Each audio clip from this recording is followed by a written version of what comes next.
The air in the chamber of echoing sorrows was, in King Magnus's considered opinion, perfect. It had taken his minions 3 days to get it right. A delicate balance had been struck between the cloying sweetness of dying roses and the sharp, metallic tang of spilled blood, a vintage from the 30 Years' War, decanted specifically for the occasion. Tendrils of thick, grey fog, summoned from the most melancholy fen in his domain, coiled around the obsidian altar and caressed the jagged iron candelabras. The acoustics were sublime. A single terrified sob would reverberate for nearly a minute. It was, without a doubt, a grade A, top-tier setting for a dark and terrible ritual. Magnus himself had also prepared.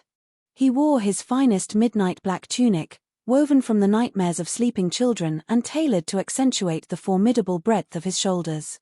His cape, a cascade of liquid shadow, pooled dramatically around his boots.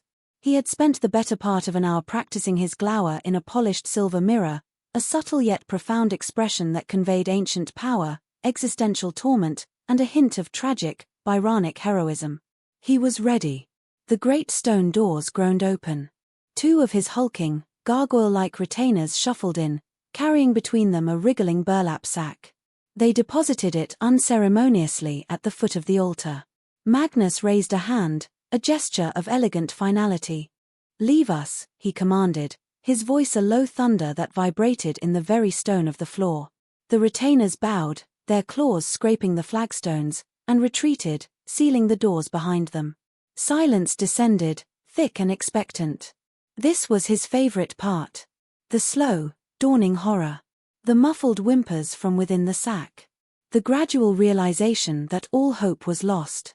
He glided towards the sack, his movements silent, predatory. "Mortal," he intoned, letting the ancient syllables drip with menace. "You have been chosen. Plucked from your insignificant existence to serve a purpose far greater than your tiny mind can comprehend. Tonight, your life force shall fuel the ritual of the blood moon, granting me power beyond imagining." He paused for effect. He expected a scream. A plea. At the very least, some frantic struggling. Instead, a muffled voice from the sack said, "Okay, first of all, the acoustics in here are amazing. Seriously, great reverb. Second, could you maybe repeat that last part? The blood moon bit. I want to get the phrasing right." Magnus blinked. That was not in the script. The script, which had worked flawlessly for 9 centuries, involved terror, tears, and a satisfying amount of begging. It did not involve requests for clarification. He reached down and untied the rope holding the sack closed. It fell away to reveal a woman. She was not a trembling, doe-eyed peasant girl. She was wearing jeans with a hole in one knee, a faded t-shirt with a picture of a cat DJing, and she was currently squinting at the vaulted ceiling, one hand shading her eyes against the glare of the soulfire torches. "Wow," she said, her voice no longer muffled. "You really committed to the aesthetic, huh? It's very gothic revival meets Hot Topic. I don't hate it. A little heavy on the fog machine, maybe. Creates a bit of a choking hazard." She scrambled to her feet, brushing dust from her jeans. She was holding a small, spiral-bound notepad and a pen that had somehow survived the journey. She looked at him, her head tilted. "So," she began, clicking the pen. The whole monologue. Very classic. Strong opening. Insignificant existence is a little cliché, but ritual of the blood moon has a nice ring to it. Catchy.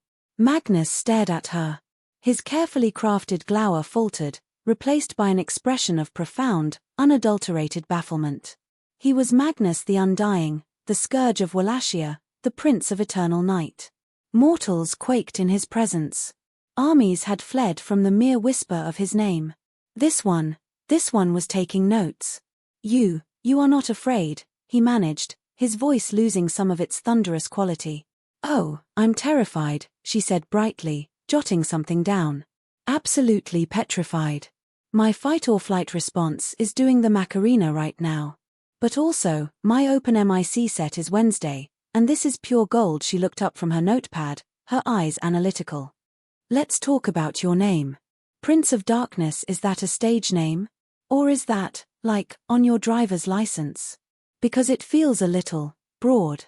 Have you considered workshopping something more specific? Like Magnus the Morose or Vlad the Very Vexed?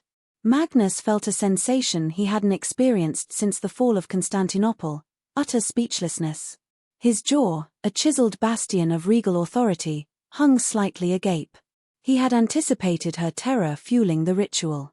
He had not anticipated her workshopping his ancient and feared titles. "I am Magnus," he said, drawing himself up to his full, imposing height. He let his cape swirl around him, a time-honored intimidation tactic. "I have reigned for 1,000 years. My power is absolute. Your life is mine to command." She tapped her pen against her chin. "Okay, see, that's better. Reigned for 1,000 years, good stat. Very specific. Establishes credibility," she scribbled furiously. "But the delivery needs work. You've got this whole brooding thing down, which is a great start, but you're not projecting. It feels like you're brooding for yourself, not for the back rows. You gotta share the angst, you know?" He felt a vein throb in his temple. A vein that had not throbbed with anything other than icy calm for centuries. "This is not a performance. Everything's a performance, buddy," she said, waving her pen dismissively. "Politics, religion, first dates, dark rituals in a spooky blood chamber. You're trying to create a mood, right? Menace. Despair. The overwhelming sense of impending doom." She gestured around the room. "And you're almost there. The set dressing is fantastic, A+. But your stage presence is a little one note." He took a step closer, letting his fangs descend, a subtle, terrifying elongation of his canines that had sent seasoned warriors into fainting fits. He leaned in, his voice a low hiss. "Perhaps a demonstration of my power is in order." She leaned in too, squinting at his mouth. "Ooh, fangs. Nice. Are those retractable? That's a great sight gag. You could do a whole bit about dental plans for the undead.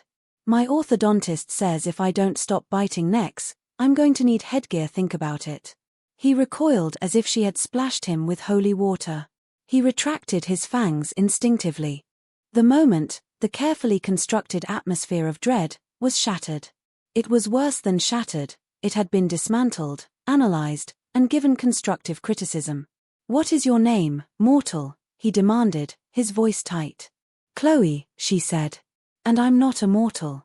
I mean, I am, technically, but my preferred title is aspiring stand-up comedian. It's a tough gig. The pay is terrible, and the audience is mostly just other comedians waiting for their turn.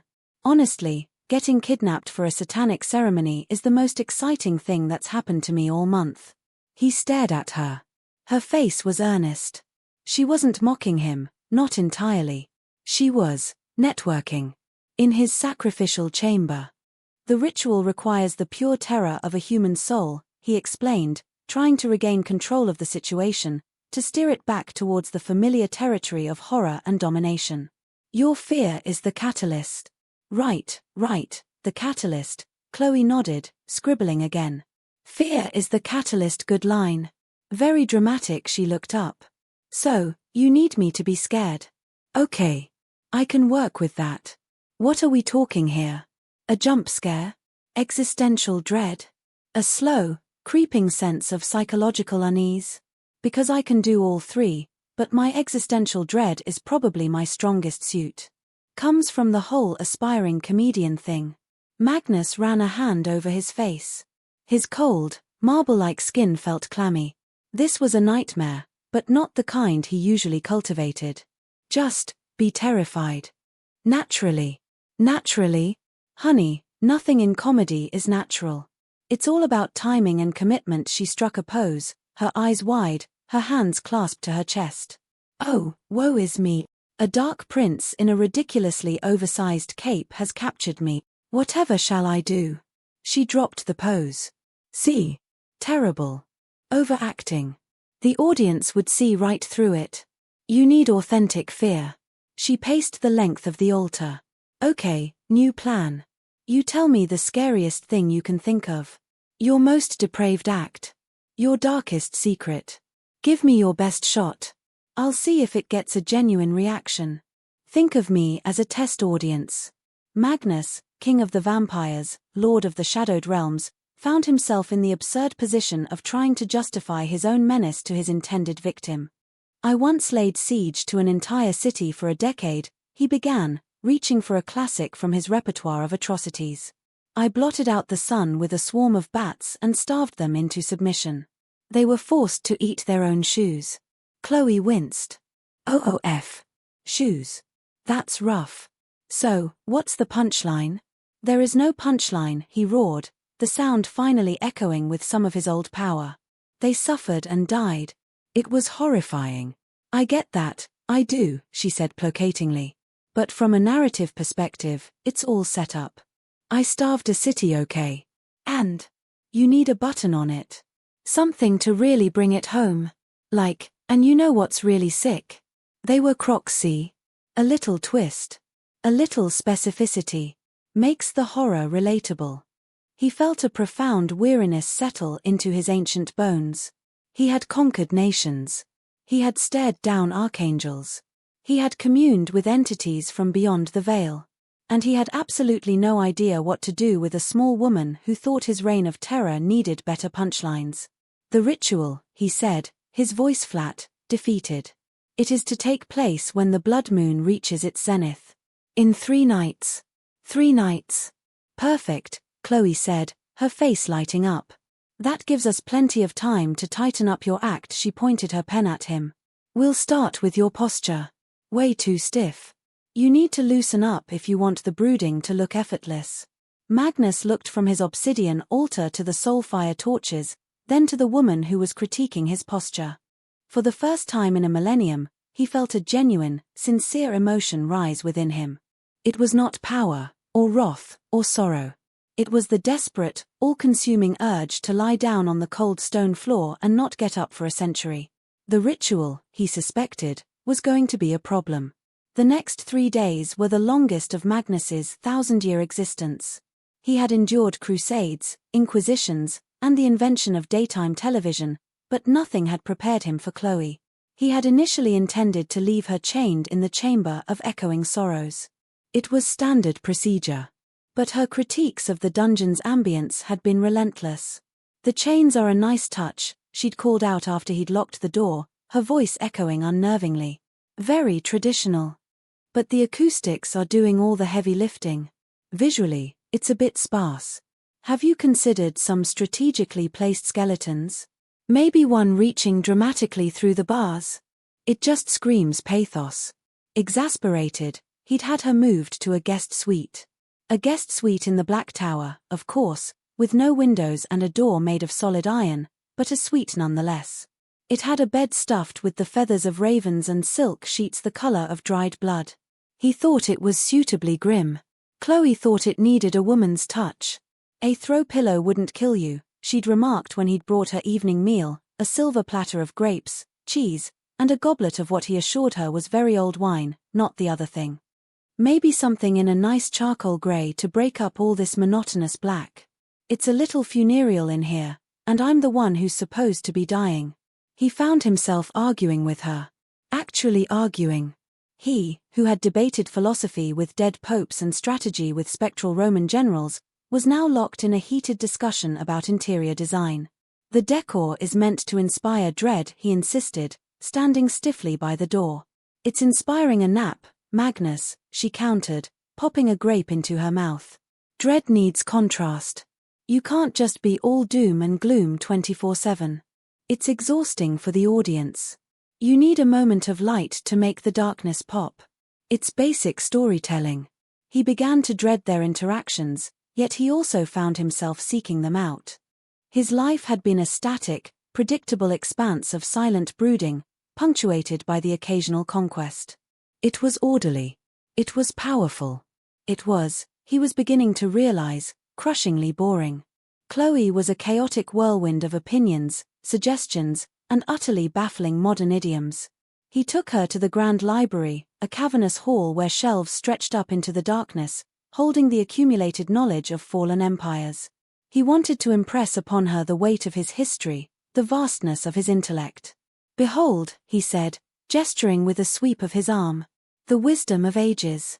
Tomes penned by mad prophets, scrolls detailing spells that can unravel the fabric of reality. Chloe wandered down an aisle, running a finger along the leather-bound spines. Wow! This is incredible.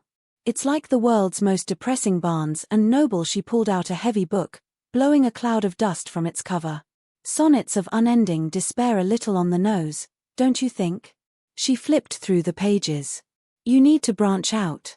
Ever read any David Sedaris? I think you'd like him. Very dry wit. Magnus felt his jaw tighten. These are not for amusement. They are relics of power. Power, schmoer, she said, shelving the book. A good laugh is its own kind of power. You should try it sometime. Your face looks like it's going to crack if you smile. She paused, her expression turning serious for a rare moment. It must be lonely, rattling around in this giant castle with a bunch of dusty books for company. The observation struck him with the force of a physical blow. It was so simple, so direct, and so painfully true. He was surrounded by minions who feared him and ghosts who served him, but he was utterly, profoundly alone. He hadn't had a conversation that wasn't composed of commands or threats in over 500 years. No one had ever asked him if he was lonely. No one would have dared. Loneliness is a mortal affliction, he said, the lie tasting like ash in his mouth. Is it? She asked softly, her gaze steady. Or is it just that no one's ever gotten past the cape and the fangs to see the guy underneath? For a beat, the witty banter fell away, leaving a raw, unnerving silence. He saw not a sacrifice, not a jester, but a woman with startlingly perceptive eyes. It was uncomfortable. It was intriguing. He quickly rebuilt his walls. The ritual approaches, he said, his voice regaining its customary chill. You should prepare yourself. Right. Preparation, she said, the moment broken. She pulled out her notepad. So, for the big night, let's talk wardrobe. You're going with the Nightmare Weaver tunic again, or do you have something a little more formal? It's a big event. You want to look your best when you're absorbing my life force. The whiplash was enough to make his ancient head spin. He found himself describing the ceremonial robes of the Shadowed Order, ancient vestments passed down through his bloodline, only for Chloe to suggest they were a bit busy and that a simple, well-cut black suit is timeless. His majordomo, Alistair, a vampire so old his skin had the texture of dried parchment, was equally confounded. Alistair had served Magnus's family for 2 millennia and had seen it all. Or so he'd thought. My lord, Alistair rasped, his voice like stones grinding together, as he found Magnus staring into a fireplace, looking lost. The preparations for the ritual are complete. The celestial alignment is nigh. She thinks the ceremonial robes are a bit much, Alistair, Magnus said, his voice hollow.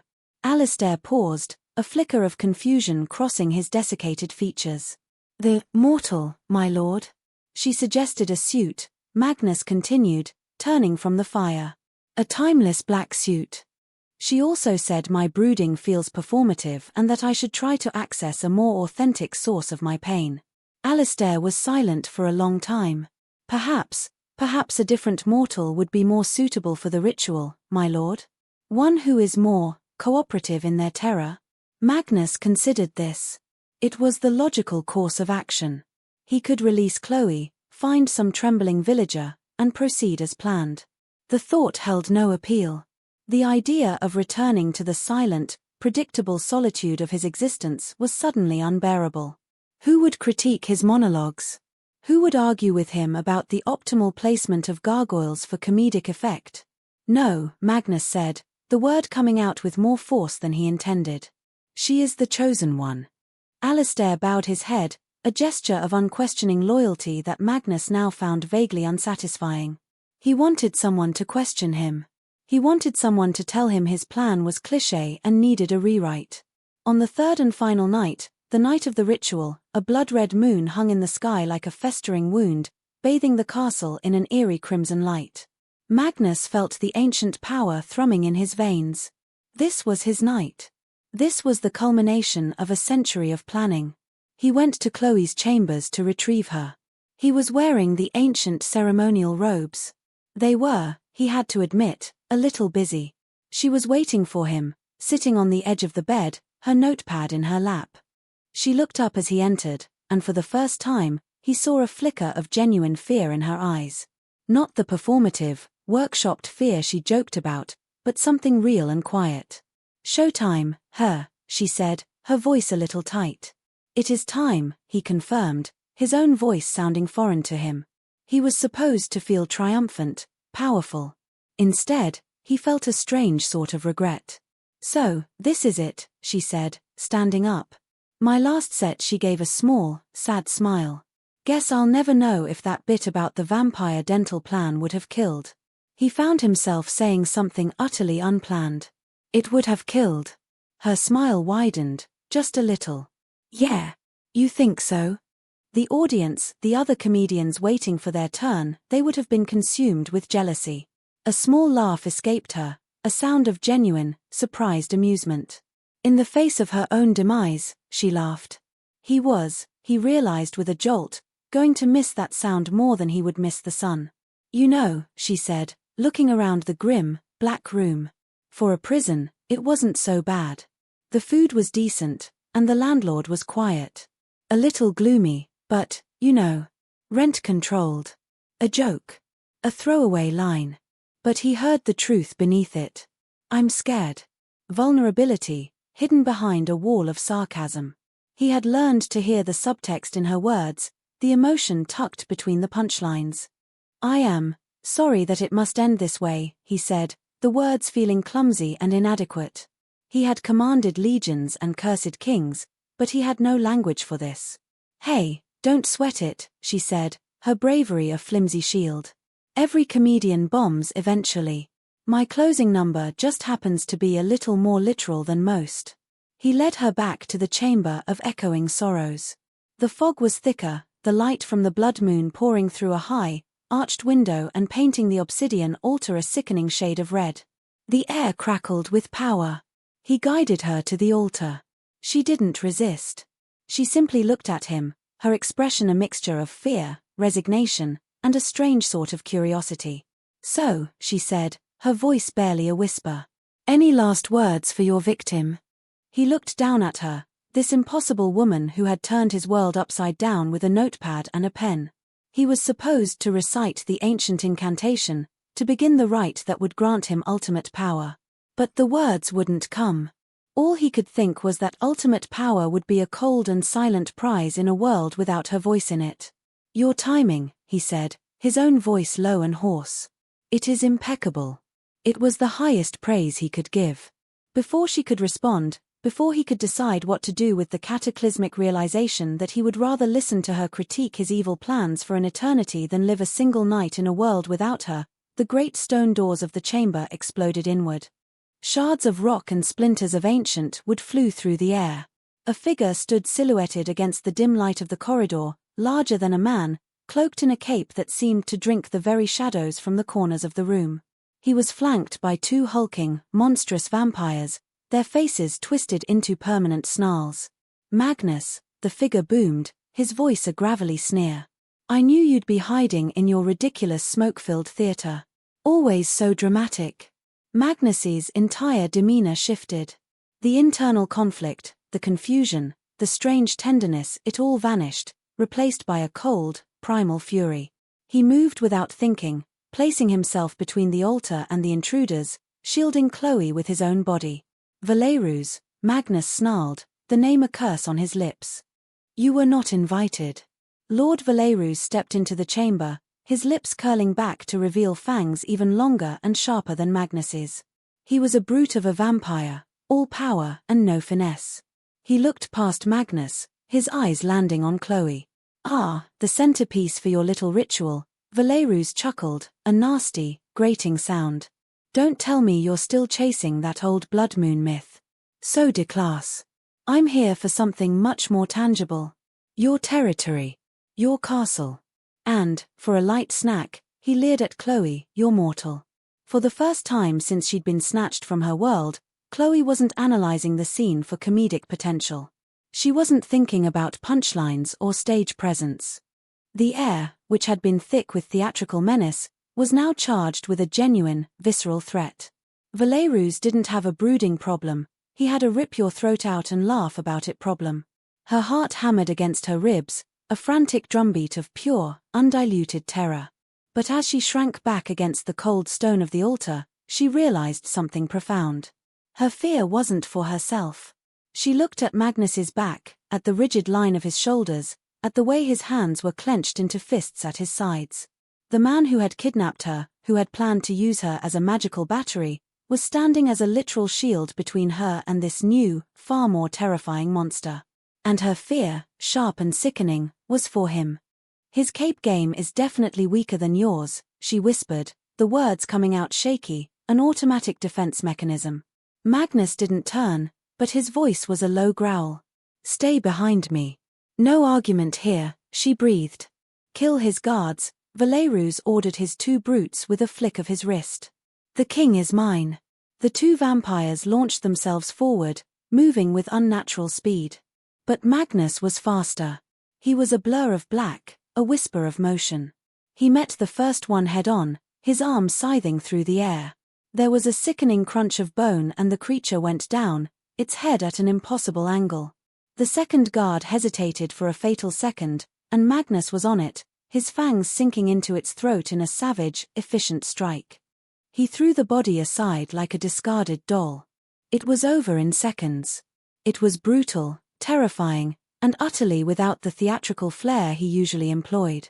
This wasn't a performance. This was survival. Chloe stared, her notepad and pen forgotten on the floor. The Magnus who argued about throw pillows and critiqued tragic poetry was gone. In his place was the ancient predator, the 1,000-year-old king who had conquered armies. And he was fighting for her. Valerus applauded slowly, a mocking, rhythmic clap. Impressive. You've still got the killer instinct. I was worried you'd gone soft, hiding in this museum. You will not touch her, Valerus, Magnus said, his eyes glowing with a faint red light. The power in the room, the energy he had been gathering for the ritual, was now coiling around him, a visible aura of crimson malice. Oh, I will, Valerus sneered, and then he moved. He was a force of nature, a battering ram of rage. He and Magnus crashed together in the center of the room, a whirlwind of black cloaks and snarling fangs. The sound of their blows echoed like hammers striking stone. They were a maelstrom of violence, knocking over candelabras, shattering the delicate balance of the room's atmosphere with raw, unrestrained fury. Chloe pressed herself against the altar, trying to make herself small. She watched, horrified, as Valerus gained the upper hand. He was bigger, stronger, and fought with a wild, undisciplined ferocity that Magnus, for all his speed and skill, was struggling to counter. Valerus slammed Magnus into a stone pillar, the impact cracking the ancient masonry. Magnus staggered, a thin line of black blood trickling from the corner of his mouth. Valerus laughed. You see, you've spent too long reading your sad little books. You've forgotten what it means to be a king. He lunged, aiming for a finishing blow. Magnus was too slow to block it. Chloe's mind, the mind that was always searching for an angle, a twist, a punchline, went into overdrive. She couldn't fight him. She couldn't hurt him. But she was a comedian. Her only weapon was distraction. Hey, Dracula knockoff, she screamed, her voice high and shrill with panic. Valerus paused, his fist inches from Magnus's chest. He turned his head, a look of annoyance on his face. What did you call me? You heard me. Chloe yelled, her heart pounding. Your whole act is derivative. The cape, the sneer, the evil laugh, it's all been done. You're the vampire equivalent of a hacky prop comic.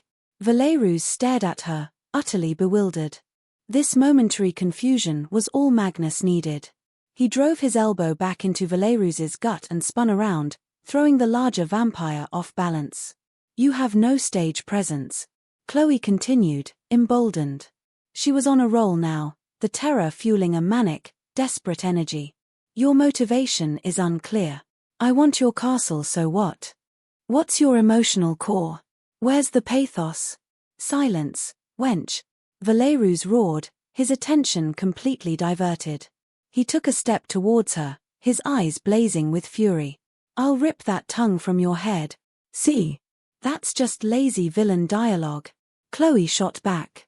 It's a cliché. Do you have any original material at all? Or did you just steal it from a Saturday morning cartoon? This was it. The ultimate heckle. And it worked. Valerus, so enraged and confused by this tiny mortal's bizarre critique of his villainy, left himself completely open. Magnus moved like a striking serpent.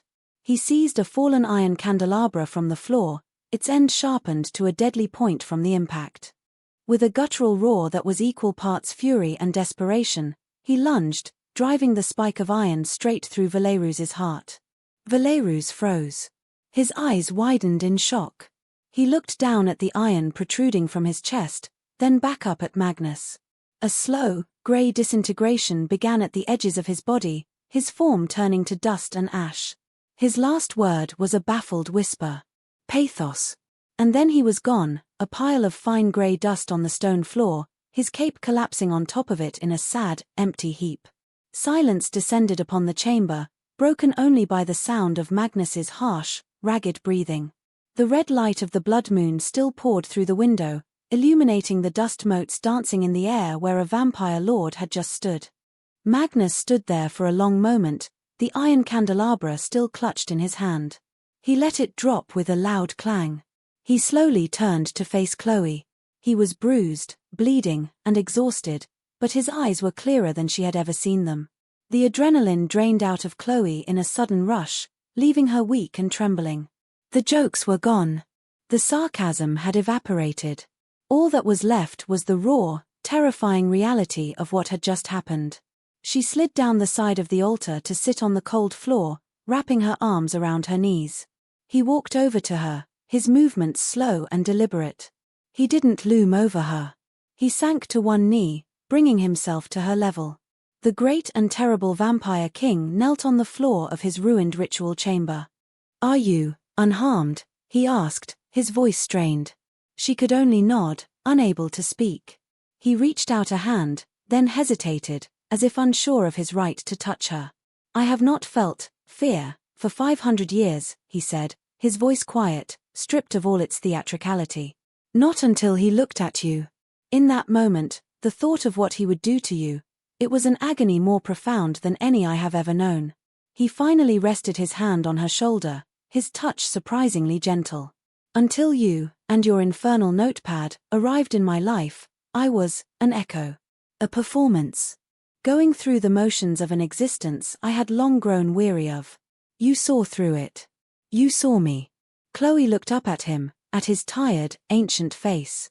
The man behind the material. The lonely king in the empty castle. Tears welled in her eyes, blurring his image. "I thought you were just a bit," she whispered, her voice cracking. "The best material I'd ever get." A whole routine about a brooding vampire with a flair for the dramatic. A tear traced a path through the grime on her cheek. But the man behind the cape, the one who put himself between me and that thing. He's not a joke. He looked at her, his expression one of dawning wonder. "You saved me," he said. "With your words. Your heckling." A watery laugh escaped her. "Yeah, well, I'm a professional." He smiled. It was not a smirk or a sneer. It was a small, genuine, and utterly transformative smile that reached his eyes, crinkling their corners. It made him look younger, less like an ancient terror and more like a man. "That you are." The red light of the blood moon was at its peak, bathing them both in its glow. The power in the air was immense, waiting to be claimed. But the ritual was forgotten. The quest for ultimate power seemed like a hollow, foolish ambition from another lifetime. He already had something far more valuable. "The ritual," Chloe said, her voice quiet. "What happens now?" Magnus looked from her face to the pile of dust that had been Valerus, then back to her. "The ritual was meant to grant me the power to protect my kingdom from threats like him. To ensure my reign was eternal." He paused, his gaze intense.